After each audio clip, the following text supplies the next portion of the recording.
Hi hello welcome back to my YouTube channel. ഇന്നൊരു തട്ടിക്കൂട്ട് egg fried rice കണ്ടാലോ. Fried rice ഒന്നും എൻ്റെ ജീവിതത്തിൽ ആദ്യമായിട്ടാണ് ഞാൻ ഉണ്ടാക്കാൻ പോകുന്നത് കേട്ടോ. ശരിക്കും പറഞ്ഞാൽ വീട്ടിൽ നിന്ന് മാറി നിന്നപ്പോഴാണ് ഫുഡ് ഉണ്ടാക്കുന്നതിൻ്റെയും ടേസ്റ്റായിട്ട് ഫുഡ് കഴിക്കുന്നതിൻ്റെയൊക്കെ വില നന്നായിട്ട് മനസ്സിലാകുന്നത്. പണ്ട് കൈ കഴുകിയിട്ട് പോയി മേശപ്പുറത്തിരുന്ന ഫുഡ് അവിടെ എത്തും, അമ്മ കൊണ്ടുവന്ന് തരും, പിന്നെ ഒന്നും നമുക്ക് പേടിക്കണ്ടല്ലോ. പക്ഷേ ശരിക്കും വീട്ടിൽ നിന്ന് മാറി നിന്ന് സ്വന്തമായിട്ട് ജീവിക്കാൻ തുടങ്ങിയപ്പോഴത്തേക്കുമാണ് ഫുഡിൻ്റെ വില മനസ്സിലാകുന്നത്. ടേസ്റ്റായിട്ടുള്ള ഫുഡ് എങ്ങനെ ഉണ്ടാക്കുന്നതെന്നൊക്കെ ഞാൻ ചിന്തിക്കുന്ന പോലും ഇപ്പോഴാണ്. എന്നിരുന്നാലും കുറച്ച് പേരൊക്കെ കുത്താറുണ്ട് കേട്ടോ, ഇപ്പോഴെങ്കിലും നീ ഒന്ന് അടുക്കളയിൽ കയറി എന്തെങ്കിലുമൊക്കെ ഉണ്ടാക്കുന്നുണ്ടല്ലോ എന്നുള്ളത്. നല്ല ഫുഡ് കഴിക്കേണ്ടത് നമ്മുടെ അത്യാവശ്യമില്ലേ.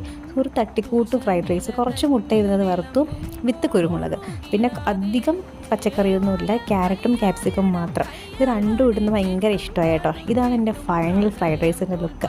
വിചാരിച്ച പോലെ ഒന്നും എത്തിയില്ലെങ്കിലും എനിക്ക് ഓക്കെയാണ്. പിന്നെ കുറച്ച് ചിക്കനും പൊരിച്ചു, അത്രയൊക്കെ തന്നെ.